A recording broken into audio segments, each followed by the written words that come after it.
Bienvenue sur le podcast Liberté libérale. Je suis Aurélie, psychologue entrepreneur. Pendant longtemps, j'ai fait ce qu'on attendait de moi, jusqu'au jour où je me suis autorisée à sortir du cadre et à m'épanouir pleinement. Avec ce podcast, j'aimerais vous aider à créer une activité qui vous ressemble. Alors ensemble, incarnons les thérapeutes de demain. Bienvenue dans l'épisode numéro 81 du podcast Liberté libérale. Je suis ravie de vous retrouver comme toujours et aujourd'hui on va parler des accompagnements, comment les repenser à l'ère du numérique. Je trouvais ce sujet hyper intéressant parce que forcément on évolue et il y a plein de choses à notre disposition qu'on peut utiliser aujourd'hui pour rendre nos accompagnements encore plus impactants, encore plus puissants, bref, mettez le mot que vous voulez et on va voir ça justement dans cet épisode. Aujourd'hui, bon, ça fait longtemps que c'est fini, je pense, hein, encore que, je suis certaine que qu'il y a encore des personnes qui pratiquent de cette façon-là, mais c'est OK. Mais aujourd'hui, on laisse de plus en plus derrière nous cette image du psy, vous savez avec, le fameux divan, hein, ça c'est plutôt l'image du psychanalyste, hein, je vous l'accorde. De parler simplement par association d'idées et d'avoir quelqu'un derrière soi, qui fait qu'écouter sans, rebondir et cetera. Ça, je pense que, je vais pas dire que c'est fini parce qu'il y a certainement encore beaucoup de psychanalystes qui pratiquent de cette manière-là, puisque c'est le propre de la psychanalyse et c'est tout à fait OK. Mais aujourd'hui les gens du côté des patients, veulent de plus en plus, quelque chose, de rapide et d'efficace et de concret. Pas juste parler, même si on sait que bien sûr la parole c'est hyper important, hein, l'écoute active et cetera.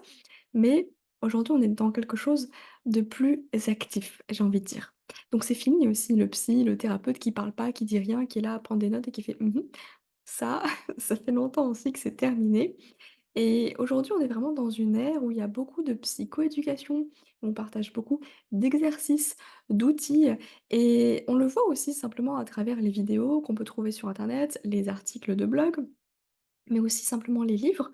Je pense qu'aujourd'hui, il y a énormément de personnes qui ne sont pas dans le domaine, de la psychologie, de la santé mentale ou de la santé, tout court, qui s'intéressent justement à tous ces sujets-là et qui sont enclins à aller dans les rayons, de la Fnac, de Cultura pour, flâner, justement dans le rayon psychologie et en apprendre plus sur certains termes. Parce qu'aujourd'hui, il y a vraiment une démocratisation vraiment des concepts de psychologie et je trouve ça génial parce que, ça permet justement aux personnes, aux patients de s'approprier un petit peu, justement les concepts auxquels ils auraient jamais eu, accès auparavant, si ce n'est avoir un psy qui explique un petit peu tout ça. Encore que c'est pas tant le cas. Et c'est hyper intéressant parce que ça vient, autonomiser, responsabiliser la personne et surtout, quand on comprend vraiment les choses, il y a un intérêt. On sait pourquoi on va mettre en place tel exercice. On sait pourquoi on fait telle chose et ça aide vachement à s'engager dans un travail, à long terme. Parce qu'on sait qu'on en tant qu'être humain, notre cerveau aime bien avoir des résultats tout de suite, hein, c'est le fameux biais du tout ou rien. Si on voit pas de résultats tout de suite, on a tendance à abandonner. C'est pour ça qu'on abandonne, souvent, le process de perte de poids, mais aussi la remise, en forme à travers le sport et cetera. Bref, on veut tout et tout de suite, on est vraiment des enfants capricieux et c'est OK et l'idée, c'est juste de prendre conscience qu'il y a une autre manière aujourd'hui, d'exercer notre métier de thérapeute dans l'accompagnement, dans l'aide, avec, justement tous les outils du numérique qui nous sont offerts aujourd'hui. Alors bien sûr, il y a les réseaux sociaux. Les réseaux sociaux, bien qu'il y ait beaucoup, de critiques à leur égard, c'est un excellent moyen gratuit d'obtenir de la visibilité, de transmettre son message, de faire de la psychoéducation justement et de la vulgarisation aussi auprès du grand public. C'est juste un outil incroyable qui est vachement sous-coté, je trouve. On aura peut-être l'occasion d'en reparler dans un autre épisode de podcast et à travers, tous les supports multimédia, qu'on a à notre disposition, on peut faire des super trucs au sein même de nos accompagnements, en dehors des réseaux sociaux, j'entends. Je pense notamment à tout ce qui va être, vidéo, mais aussi pourquoi pas, des PDF, à remplir, des workbooks et cetera. En fait, j'ai envie de vous amener à aller un cran plus loin dans vos accompagnements, dans vos consultations, dans les accompagnements individuels et vous allez voir que, bien sûr que ça s'élargit en fait à tout ce qui va être création de programmes en ligne, formation, cours en ligne et c'est même en fait là-dedans, on va retrouver tous ces concepts que je vais prendre pour vous les proposer, hem, au titre des consultations, si on peut dire ça comme ça, c'est pas le bon terme, mais je pense que vous avez compris ce que je veux dire et en fait, hem, l'idée, c'est vraiment de se renouveler, de se réinventer, d'être vraiment dans ce truc, de thérapeute 2.0. Mais c'est aussi à la fois pour aider encore plus le patient à aller au bout de sa démarche, à obtenir du coup des résultats, à aller mieux. Mais aussi, d'un point de vue du thérapeute, à vous alléger peut-être d'une certaine, charge mentale, d'une certaine, tendance à la répétition. Parce que, bah, ça peut aussi être épuisant de tout le temps répéter la même chose, et parfois même auprès du même patient, même si, bah, on sait que c'est comme ça que ça fonctionne, hein, c'est comme ça qu'on va apprendre et que ça va rentrer dans notre tête. Mais avoir un support qui peut nous aider en termes de soutien, pour justement, heu être là quand nous, on n'est pas présent avec le patient en séance, d'avoir un support finalement en dehors des séances, ça peut être un super moyen d'accélérer, j'ai envie de dire, le processus thérapeutique dans lequel le patient s'engage avec vous. Voilà, pourquoi pas. En tout cas, je vais vous proposer plein de petites choses à vous de voir ce qui vous parle, peut-être, d'adapter. Moi, je sais que pendant un moment, quand j'avais encore mon cabinet, j'avais envie, je l'ai jamais fait, mais j'y ai fortement pensé, j'avais très envie de mettre en place, pour chaque patient, une page sur mon site internet qui ne serait visible que par le patient, hein. Donc c'était une page qui était, non visible, par tous et par les moteurs de recherche, donc elle était privée, cette page. Donc seuls les gens qui avaient accès au lien pouvaient, voir le contenu de la page et j'avais très envie de créer une page comme ça pour chaque patient avec les ressources dont il allait pouvoir, qu'il allait pouvoir utiliser en fait par rapport à, bah, justement tout ce dont on a pu échanger ensemble. C'était un petit peu une page que je voyais comme, bah, par exemple tous les articles que j'avais écrits, est-ce qu'il n'y a pas des articles qui étaient pertinents en fonction de sa problématique? Bah, là j'aurais mis des liens. Est-ce qu'il n'y a pas des épisodes de podcast que j'avais enregistrés qui pourraient lui servir également? J'aurais mis des liens.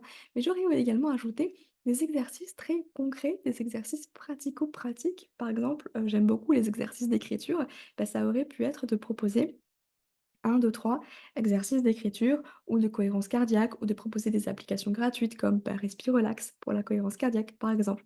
En fait, d'avoir une page comme ça qui est personnalisée pour la personne, pour le patient, pour qu'en fait cette personne elle puisse aller piocher, un peu comme une boîte à outils, où entre deux séances, si elle sent qu'elle a besoin justement de ressources, bah, elle peut aller puiser dans cette boîte à outils qui lui est propre, qui lui est personnelle, puisque ça a été construit vraiment sur la base de nos échanges, de ses besoins, de ses problématiques et cetera, et ben, ça aurait été un super soutien entre les séances et surtout un soutien durable dans le sens où, je sais pas vous, mais moi j'avais très peu de patients qui prenaient des notes, hein, pendant, nos séances et en général, c'est pas ce qui est le plus commun. J'en avais 2, hein, clairement, j'avais 2 patients qui étaient vraiment dans ce processus de: «Ah ouais, je vais prendre des notes» parce que du coup, ils adoraient, bah, réfléchir aussi, à tout ça en dehors des séances. Donc ils avaient des petits carnets, des feuilles et cetera. Mais la plupart, ils en prenaient pas des notes. Donc à la fin, on me demandait: «Est-ce que vous pouvez me rappeler, tout ce qu'on a dit?» Du coup, il écrivait dans le téléphone ou alors, on me demandait d'envoyer un petit, mail récap avec tout ce qu'on a pu, se dire ou en tout cas tout ce que j'ai pu proposer en termes d'exercice avec la facture qui était envoyée, par exemple. Mais ça, bah, forcément, c'est, bah, du travail en plus. Même si là, on est bien d'accord que ça vous fait du travail aussi, en plus de proposer un tel élément personnalisé, mais ça permet de s'appuyer sur, bah, justement ce que le digital peut nous offrir pour avoir ce soutien entre les séances et ça évite en fait aux patients d'oublier aussi tout ce que vous avez pu dire et d'oublier: «Ah oui, c'est vrai qu'il y avait cet exercice-là, mais je sais plus comment est-ce qu'on le met en place? Comment est-ce qu'on le pratique?» Et en fait, en général, si vous avez une boîte à outils, imaginons que vous êtes, dans les TCC, bah, vous allez avoir plein d'outils. N'hésitez pas à faire, sur votre site ou je sais pas sur, YouTube, peu importe, des vidéos, même si c'est pas à la vue de tous, hein, on peut mettre des vidéos en non répertoriées sur YouTube, ce qui fait que, bah, vous pouvez publier des vidéos et personne n'y a accès sauf ceux qui ont le lien d'accès. Donc là, ça peut être intéressant de faire pourquoi pas une vidéo où vous expliquez, un concept, par exemple la restructuration cognitive, comment ça fonctionne, vous donnez des exemples et puis vous fournissez un espèce de PDF, une feuille que les personnes n'ont plus qu'à remplir et le lien de cette vidéo qui est en non répertorié, donc visible par personne, hein, je vous rassure, bah, ça vous pouvez le mettre uniquement dans la page, votre patient, par exemple. Mais ça peut aussi être de proposer des challenges, des défis, parce que, bah, forcément, quand on est dans un process thérapeutique, c'est qu'il y a quelque chose qui va pas. Et quand il y a quelque chose qui va pas, ça induit de mettre en place des changements et bah, forcément notre cerveau, il est réticent, à tout changement. Donc, bah, pour aider les personnes à avancer, mine de rien, petit à petit, c'est de proposer des petits défis, des petits challenges qui vont les faire sortir un petit peu de leur zone de confort, mais à force de faire des petits pas comme ça, bah, des grands changements vont s'opérer. Et ça peut être hyper intéressant de proposer, pourquoi pas, une petite fiche, 30 défis sur 30 jours. Alors ça peut être des choses tout simples, hein, toutes bêtes, mais à réfléchir même avec votre patient ou avoir, voilà, des petites idées comme ça peut être hyper intéressant pour que, bah, la personne, elle puisse se challenger elle-même et avancer même, en dehors de vos séances, à ce moment-là. Un petit truc qui peut être hyper chouette aussi, ça peut être de proposer un espace communautaire. Qu'est-ce que j'entends par là? Bah, on le sait aujourd'hui, il y a aussi tout ce qui est proposé en groupe, des ateliers de groupe, des groupes de parole. Sauf que ce soit en présentiel ou en visio, on se voit visuellement, on est obligé de, entre guillemets, «s'exposer», se montrer. Là où j'ai envie de proposer quelque chose d'un petit peu nouveau, c'est une communauté qui serait disponible uniquement, par écrit, où les gens peuvent en fait se livrer sans avoir peur d'être jugés parce qu'il y a la sécurité de l'anonymat via le pseudo choisi. Donc on mettrait pas son prénom, son nom, on mettrait pas sa photo, mais ce serait juste, je sais pas, un avatar et un surnom, qu'importe.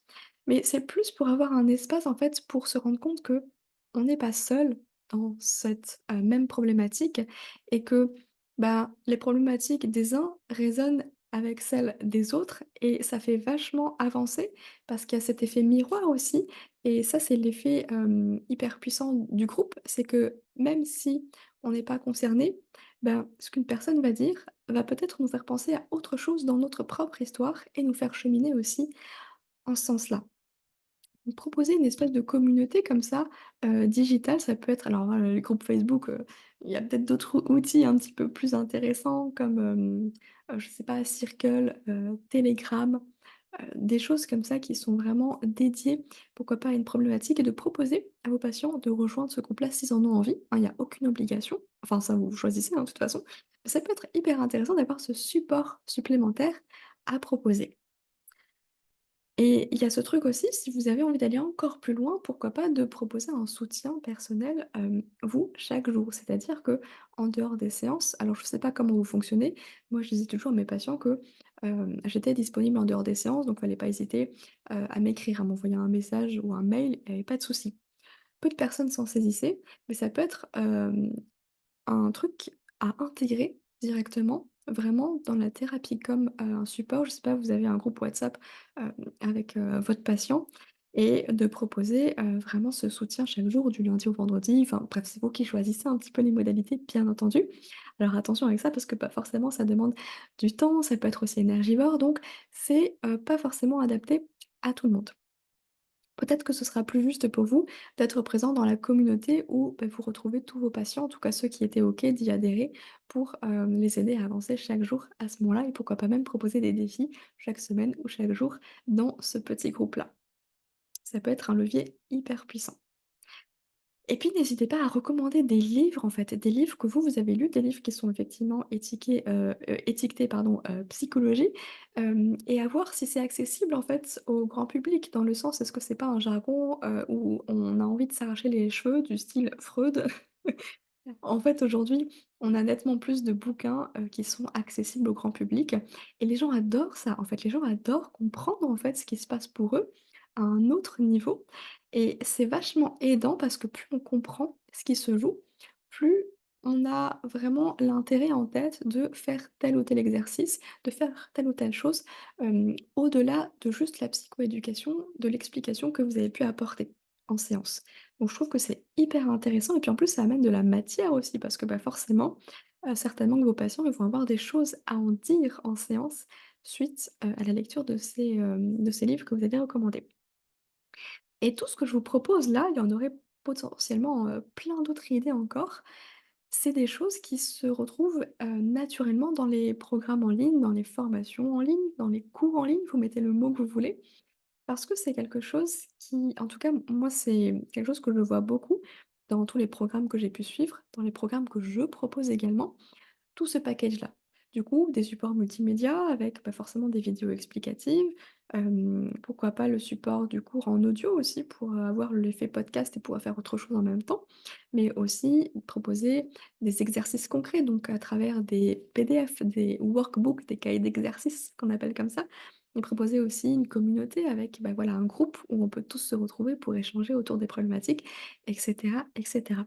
Ça, c'est quelque chose qu'on retrouve beaucoup dans les programmes en ligne mais je pense qu'on peut tout à fait l'adapter aussi à travers, un accompagnement thérapeutique. Donc à vous de voir s'il y a des choses qui vous appellent, qui vous intéressent, que vous avez envie d'adapter pour aller encore plus loin et vous servir en fait de, tout ce que l'ère de numérique a à nous proposer aujourd'hui pour repenser vos accompagnements, les rendre encore plus Hem, impactant, encore plus efficace, j'ai même envie de dire et surtout, c'est aussi un point différenciant mine de rien parce que, bah, il y a de plus en plus de thérapeutes qui s'installent en libéral, qui ouvrent leur cabinet donc bah, comment se démarquer? Ça peut être justement de proposer ce truc en plus. Alors on est bien d'accord que ça va impliquer beaucoup plus de temps et d'investissement de votre part, ce qui peut justifier aussi, bah, un changement de tarif et j'entends par là une augmentation de tarif, bien sûr.